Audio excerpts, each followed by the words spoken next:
મકાઈના ખેતરમાં બહુ જ સરસ ભરાવદાર દાણા સાથેનો પાક થયો હતો.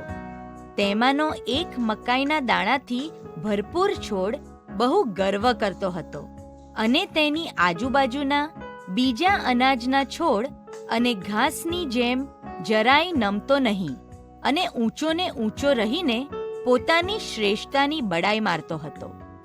એક દિવસે હિંસક તોફાન આવ્યું.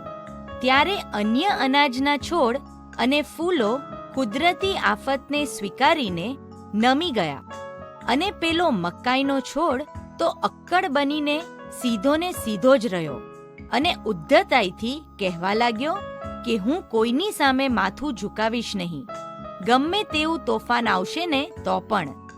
વાવાઝોડું તો ખેતરમાં ધસી આવ્યું અને દરેક છોડને હલાવી નાખ્યા, પરંતુ જે અનાજ અને ફૂલોના છોડ નીચા નમી ગયા તેઓ તોફાનના પ્રકોપથી બચી ગયા. પરંતુ પેલો મકાઈનો છોડ પોતાના અભિમાની સ્વભાવને કારણે તોફાનની શક્તિથી માર્યો ગયો અને તૂરીને જમીનદોસ્ત થઈ ગયો. ખેડૂતે આવીને જોયું અને કહેવા લાગ્યો કે જેઓ નમ્ર બન્યા તેઓ બચી ગયા. વળી ત્યાં એક નવી દુર્ઘટના સર્જાઈ કે પેલા તૂટીને પડી ગયેલા છોડને નજીકથી પસાર થઈ રહેલી ટ્રેનમાંથી નીકળતા તણખાએ તેને બાળી નાખ્યો. એક સમયે અભિમાનથી કડક રહેનારો છોડ હવે રાખ થઈ ગયો. તેનું ઘમંડ તેના અંતિમ પતન તરફ દોરી ગયું.